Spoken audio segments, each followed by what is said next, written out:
pessoal, meu nome é Luciana Rodrigues, sou professora de Química. Na aula de hoje, nós vamos estudar o assunto funções inorgânicas. As funções inorgânicas são classes de compostos dentro da química inorgânica que se dividem em 4 grupos. Nós temos os ácidos, as bases, os sais e os óxidos. Em se tratando de funções nesses 4 grupos de compostos, nós vamos estudar a teoria de um químico chamado de Savant Arrhenius. Vamos para o slide? Essa teoria de Arrhenius, ela se coloca dentro da química inorgânica, é extremamente importante quando a gente estuda os compostos a partir da divisão de alguns critérios que nós vamos avaliar aqui. É importante ressaltar que não existe só essa teoria para ácidos e bases, tá? Existem outras 2 teorias também muito importantes e que vão abordar esse conceito de ácidos e bases de uma maneira diferente. Mas hoje, o que vai nos focar aqui no nosso trabalho é a teoria de Arrhenius.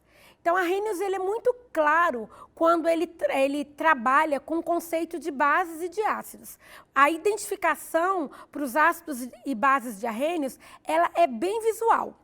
As bases, também chamadas de substâncias alcalinas ou hidróxidos, elas têm características visuais bem diferentes das características visuais dos ácidos, a começar pelo grupo funcional. As bases ou hidróxidos possuem o grupo funcional chamado de hidroxila, que a gente vai ver mais daqui a pouquinho, que é o OH. Já os ácidos, eles possuem como grupo funcional o grupo H+, que é o hidrogênio. As bases, elas se evidenciam pela presença de metais. Já os ácidos, eles são formados por ametais. As bases ou hidróxidos agora, avaliando com relação ao pH, essa escala que varia de 0 a 14, eles vão ter pH variando de 7 a 14, que é o pH alcalino. Lembrando que 7 é o pH neutro. Então, uma substância colocada em água, onde a variação do pH da água é superior a 7, ela pode ser considerada uma substância alcalina. Já os ácidos têm o pH variando numa escala abaixo de 7. Dá uma olhadinha aqui para mim, então. Então, eu tenho 2 grupos com critérios extremamente diferentes. Então, é possível fazer uma identificação através da visualização do grupo funcional e também de suas características químicas. Vamos voltar para o slide? Então, a visualização seria pela presença da hidroxila e metais, no caso das bases, e hidrogênio e ametais, no caso dos ácidos. E uma característica química é que as bases têm pH alcalino, acima de 7, e os ácidos têm pH ácido, ou seja, abaixo de 7. Uma outra característica muito bacana também é com relação ao sabor. Não é certo que a gente vai ficar provando substâncias químicas em laboratório, mas existem algumas substâncias com caráter ácidos e bases que estão presentes em alguns dos nossos alimentos e medicamentos. Então, a gente consegue evidenciar que as bases elas têm sabor adstringente e os ácidos têm sabor azedo. Olha aqui para mim. O que seria um sabor adstringente? Seria aquela sensação de comer uma banana verde, onde a boca fica grudada, né? Então, o que a gente tem ali? Substâncias básicas que vão fazer, então, com que a gente tenha essa sensação, né, de adstringência. Isso acontece toda vez quando eu como, por exemplo, uma banana verde, cajá, leite de magnésia, que é usado para combater a acidez, né, a azia. Já os ácidos, não. Que ácido eu tenho na minha alimentação? Todas as frutas cítricas, o vinagre, e nós sabemos que essas substâncias têm um sabor azedo que é característico a essa função química. Vamos continuar aí. Vamos dar uma olhada sobre a ação sobre indicadores. Dentro da química existem 2 tipos de indicadores, os naturais e os artificiais. E a fenolftaleína é um indicador artificial, ele é sintético. Avaliando a escala de pH, que varia de 0 a 14, sendo, como eu já disse anteriormente, abaixo de 7, pH ácido, 7, pH neutro e pH básico, né, entre 7 e 14, essa escala ela é importante quando nós temos, por exemplo, em nossas mãos um pHmetro ou um indicador, como no caso a fenolftaleína, que é esse indicador artificial ou sintético. Ao gotejarmos uma solução ácida, neutra e básica com fenolftaleína, nós vamos ver o aparecimento de uma cor avermelhada para soluções alcalinas, básicas. E isso não acontece para soluções ácidas e neutras. Olha aqui para mim então. O que isso indica? Indica que a fenolftaleína ela é um excelente indicador para meios básicos, alcalinos, mas que não consegue distinguir uma solução ácida de uma solução neutra, uma vez que as duas soluções têm como resultado essa coloração incolor, né? Ela não dá uma cor evidente. Volta no slide. Então, eu só conseguiria distinguir, ao fazer esse teste com a fenolftaleína, soluções alcalinas e não soluções ácidas e neutras. Um outro indicador muito recorrente também em provas, né, no Enem, é o extrato de repolho roxo. O extrato de repolho roxo é preparado a partir da maceração das folhas do repolho. Você pode fazer isso embebendo essas folhas em água e batendo num liquidificador ou batendo com álcool também. Observa aí a escala de cores que o extrato de repolho roxo é um indicador que tem uma variação maior do que a fenolftaleína, que só nos dava incolor para neutro e ácido e rosa ou vermelho para meio alcalino. Já o extrato de repolho roxo, ele me dá várias cores, né? Vermelho para pH 2, rosa para pH 4, um roxo para pH 6, azulado 8, verde, né? pH 10 e 12 e 14 pH amarelo. Então, esse indicador natural, ele dá uma gama de cores maior do que a fenolftaleína. Olha aqui para mim, só tem esses dois indicadores? Não, pessoal, são vários indicadores. O aluno ele não precisa sair memorizando cor. Geralmente o que é muito cobrado é a fenolftaleína e essa escala de cor para o extrato de repolho roxo, ela vem na prova, na questão. Então é só você fazer uma análise para poder indicar qual seria o pH adequado de uma determinada solução. Bom, vamos ver como é que se processa, então, qual é a diferença, né, dessas bases para os ácidos. Vamos dar uma olhadinha nos slides. Como eu disse, nós estamos estudando o conceito de Arrhenius. E, de acordo com Arrhenius, as bases são substâncias que, ao serem adicionadas em água, vão liberar como ânion, quer dizer, íons de carga negativa, apenas a hidroxila, que é esse grupo que está aí, ó, OH- dentro do quadradinho. Então, o NaOH é uma base, CaOH2 também é uma base. Então, você vai me perguntar, mas por que um tem uma hidroxila e o outro tem duas? Então, vamos lá. Por causa da formulação da base. Eu tenho que prestar atenção quem é o metal que forma a minha base ou o meu hidróxido. Esse metal, ele vai formar essa base quando ele se liga na hidroxila. Observa que nós vamos fazer uma troca das cargas, levando em consideração que o que vai aparecer na fórmula do hidróxido são apenas os valores numéricos. Os sinais não aparecem. Você vai me perguntar, como assim? Vamos aplicar para ver. Mas antes, deixa eu esclarecer. Esse M é um cátion metálico e o N é a carga desse cátion metálico, que a gente comumente costuma chamar de NOx, que é o número de oxidação, que vai ser uma carga que vai variar de 1 a 4. Então, vamos ver como é que vai aparecer essa carga aí. Existe uma única base que não é metálica, que é o hidróxido de amônio. Essa é a única base ou hidróxido que a gente trabalha lá dentro do conceito de Arrhenius, que não é formada por um cátion metálico. Então, vamos lá ver como é que vai se formar essas bases. Aí eu tenho a reação, ó, que evidencia a formação do hidróxido de amônio. Então, presta atenção, olha só. Eu tenho aí alguns cátions para formular a base ao se ligarem à hidroxila. Então, observa que o cátion Na, ele vale um mais e vai se ligar à hidroxila, que vale um menos. Como essas cargas são equivalentes, a fórmula dessa base vai ser simplesmente NaOH. Observa a estrutura de baixo, onde eu tenho o cálcio, que é um elemento do grupo 2 da tabela periódica. Então, a carga dele é 2+. Observa que, ao formular a base, eu vou precisar escrever um parênteses e o número 2, ele acompanha a hidroxila. O que isso quer dizer? Quer dizer que, para formular a base, a gente não vai usar apenas um grupo hidroxila, como no caso do NaOH. Eu vou ter que usar 2. Ao analisar os dois modelos anteriores, é possível fazer uma previsão do que vai acontecer quando eu tentar formar a base com o alumínio que tem carga 3+. Isso quer dizer que a próxima base ela vai ter 3 hidroxilas, uma vez que a carga do alumínio é 3+. Então, é uma evidência então que o chumbo vai ter que ter 4 hidroxilas. Olha para mim. Deu para entender? A quantidade de hidroxilas na formulação da base corresponde à carga do metal. Se o metal vale 1+, 1 hidroxila, 2+, 2 hidroxilas, 3+, 3 hidroxilas e 4+, 4 hidroxilas. Volta para o slide.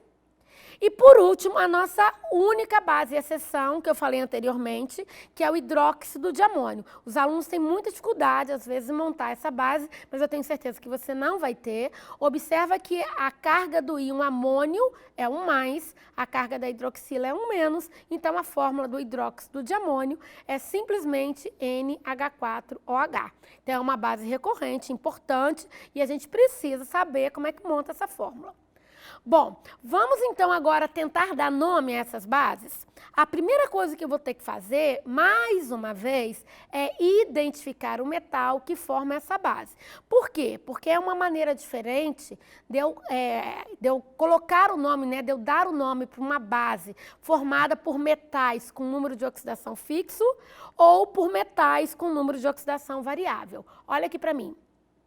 É como se eu na escola eu trabalhasse assim, eu estudasse numa sala que tivesse 2 Joões. Tem 2 Joões na minha sala.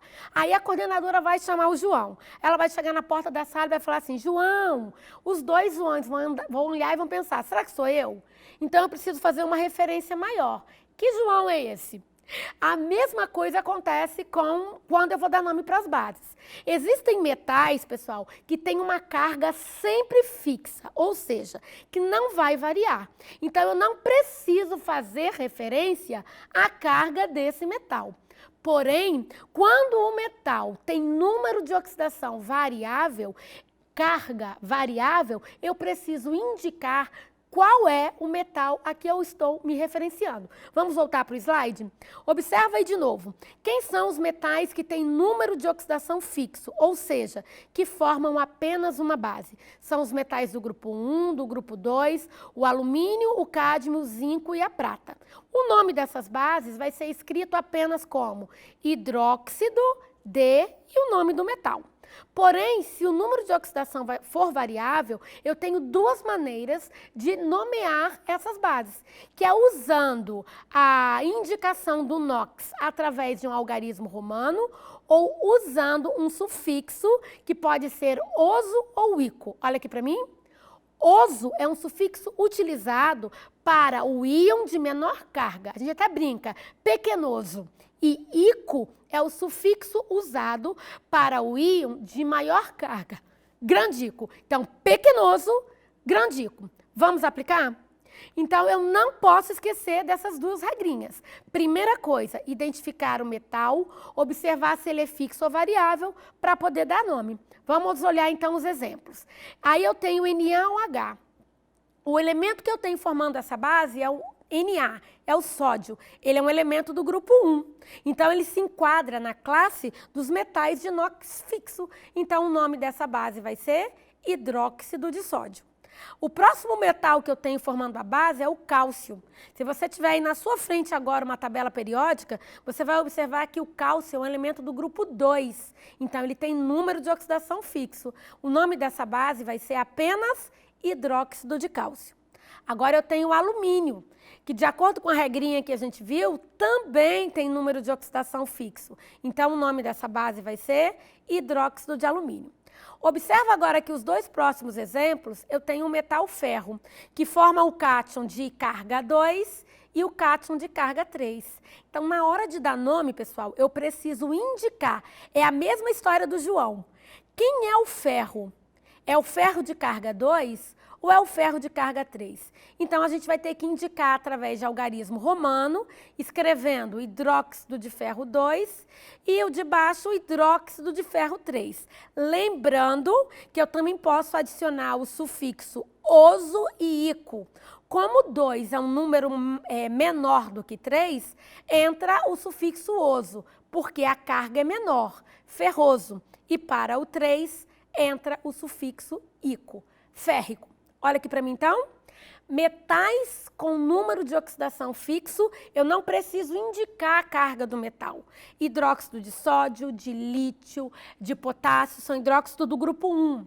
Hidróxido de berílio, de magnésio, de cálcio, são hidróxidos do grupo 2. Porém, hidróxidos de metais de transição, geralmente eu preciso indicar qual a carga que o metal está assumindo naquele composto. Então, é fundamental utilizar o algarismo romano, que é sempre o mais fácil, né? Ou a terminação oso e ico. Oso para carga menor e ico para carga maior. Vamos voltar no slide?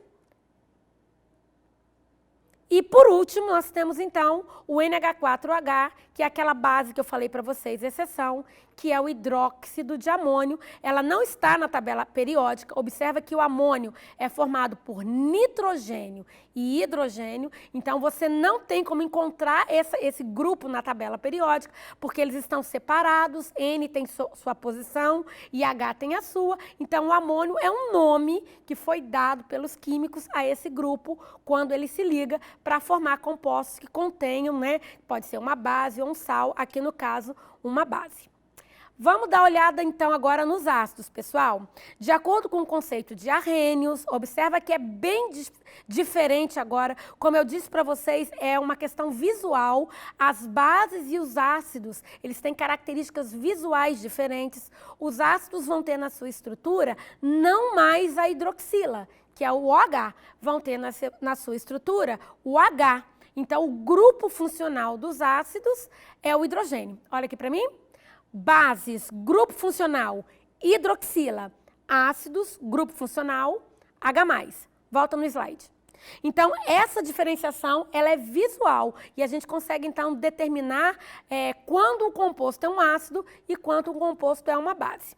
Hoje em dia, pessoal, existe um conceito mais abrangente, mais moderno, que vai dizer que essas substâncias, quando entram em contato com a água, elas vão formar um íon chamado de íon hidrônio. Então, esse conceito hoje, ele foi ampliado, tá? Onde ácido é uma substância que, ao ser adicionado em água, libera como íon positivo o H+, ou o íon H3O+, que é chamado de hidrônio. Aí você tem um gifzinho mostrando que essa produção de hidrônio, ela ocorre naturalmente num processo que a gente chama de auto-ionização da água. Bom, nesse slide eu mostro para vocês, ó, preste atenção, a produção de hidrônio no lugar da produção de H+. Observe que as reações são idênticas, porém evidenciando agora a liberação de H3O+, e não apenas a liberação de H+. Olha aqui para mim, é tudo muito parecido. O ácido pode gerar em solução tanto o H+, como o H3O+. Então, a diferença, ela vai partir de quem está montando a questão, né? O autor do livro. Então, tem autores que gostam de trabalhar com H+, e tem autores que gostam de trabalhar com H3O+. Eu sugiro que você preste atenção no hidrônio, porque é o conceito mais moderno, e atualmente é um conceito que é mais cobrado em prova. Então, olha lá, o hidrônio, ele é mais moderno, né? Ele está mais abrangente hoje do que o H+, tá bom? Bom, vamos ver como é que ocorre a formulação desses ácidos? Então, como eu disse, o grupo funcional é o hidrogênio e, como a gente falou lá atrás, esse hidrogênio vai se ligar a um ametal. Então, presta atenção, vai haver a troca da carga, assim como ocorreu com as bases. O A é um ametal, né, um ânion de um ametal, e o N, mais uma vez, é o NOx. É a carga que esse ametal vai adquirir. Essa carga, ela também varia de 1- a 4-. Aí presta atenção, esse ânion que eu estou chamando de A, ele pode gerar um grupo de ácidos que eu chamo de hidrácidos e um grupo de ácidos que eu chamo de oxiácidos. Hidrácidos são ácidos que não possuem oxigênio na sua estrutura. E oxiácidos são ácidos que possuem oxigênio na sua estrutura. Então, isso também é visual. Então, quando você encontrar a fórmula de um ácido num determinado texto, exercício, você consegue identificar se ele é um hidrácido ou um oxiácido somente pela presença ou não de oxigênio na sua estrutura. Então, vamos lá ver como é que eu formulo um ácido. Presta atenção. Eu tenho aí ânions oxigenados e não oxigenados. Então, no primeiro caso, eu tenho o H se ligando com um Cl. H1+ com Cl1-, então eu vou ter HCl, que é a fórmula desse ácido não oxigenado. Então, ele é um hidrácido. Depois eu tenho H+ com Cn-, também formando um hidrácido. Observa que não há troca do valor da carga, porque a proporção, né, 1+ e 1- se anula, então não é necessário fazer então a inserção desse número, como vai acontecer agora. Olha lá o que aconteceu com o H e o S. O hidrogênio tem carga 1+, o íon sulfeto, né, tem carga 2-. Então isso quer dizer que eu preciso de 2 íons H+ para um íon sulfeto. Olha o H2CO3, que é o ácido carbônico. O que eu vou ter aí? 2 íons H+ serão necessários para neutralizar o carbonato. No H3PO4, eu vou precisar de 3 íons H+ para neutralizar o íon fosfato. E no ácido silícico, eu vou precisar de 4 íons H+ para neutralizar o íon silicato. Presta atenção agora para a gente fechar como é que é a questão do nome. A nomenclatura de hidrácidos e oxiácidos, ela vai se diferenciar a partir da presença ou não de oxigênio. Olha que bacana. Ácidos que não possuem oxigênio têm a sua nomenclatura sempre terminada em hídrico. Então, você vai pegar o nome do elemento e vai colocar a terminação hídrico no final. Então, HCl é o ácido clorídrico, é o ácido presente no estômago. O HCN é o ácido cianídrico, o H2S é o ácido sulfídrico, o HF é o ácido fluorídrico e o HBr é o ácido bromídrico. Então, hidrácidos, que são ácidos sem oxigênio, sempre terão a terminação hídrico. Em contrapartida, os oxiácidos têm uma maneira um pouquinho mais complicada de dar nome para eles. Eu vou sempre levar em consideração que nesses ácidos o hidrogênio vai ter carga 1+. Isso a gente viu lá atrás. Os ácidos têm como grupo funcional o hidrogênio e a carga dele sempre é 1+. E o oxigênio tem carga 2-. Aí o que nós vamos precisar fazer? Calcular a carga do elemento central e verificar em qual local dessa tabela o elemento químico se enquadra para poder dar um nome. Por exemplo, se o elemento central for do grupo 15 com carga 5+, o nome do ácido termina em ico. Se o elemento central for do grupo 16 com carga 4+, o nome do ácido vai terminar em oso. Vamos fazer um exemplo. HNO2. Como eu disse, a carga do hidrogênio é 1+, eu só tenho um átomo de hidrogênio na estrutura, então continua com 1+. A carga do oxigênio é 2-. Como eu tenho 2 átomos de oxigênio na estrutura, eu multiplico 2 vezes 2 vai dar 4. Então, eu tenho que a carga do nitrogênio vale 3+. Observa o seguinte, o nitrogênio é do grupo 15 da tabela periódica. A carga dele vale 3+. Então, o nome desse ácido tem que terminar em oso. O nome desse ácido é ácido nitroso. Só mais um exemplo para a gente terminar. Presta atenção, H2CO3. Eu sei que o nome dele é ácido carbônico, mas como é que eu cheguei nesse ácido? Porque o hidrogênio vale 1+, eu tenho 2 hidrogênios, total 2+, o oxigênio vale 2-, eu tenho 3 átomos de oxigênio, total 3, o carbono vale 4. Vou lá na minha tabelinha de nomenclatura e olho. O carbono é um elemento do grupo 14 da tabela periódica. No cálculo que eu fiz, a carga dele vale 4+. Então, o nome dele tem que terminar em ico. O nome desse ácido é ácido carbônico. Tem muito mais coisa aí, mas eu acho que já deu para dar um pontapé inicial para que você entenda a importância desses ácidos e bases no nosso dia a dia. Então, é importante que você consiga formular e dar nome a esses ácidos e a essas bases. Além disso, é importante verificar alguns outros conceitos, como força, solubilidade. Então, é importante que você aprofunde seu estudo para aprender um pouquinho mais sobre essas duas classes de compostos.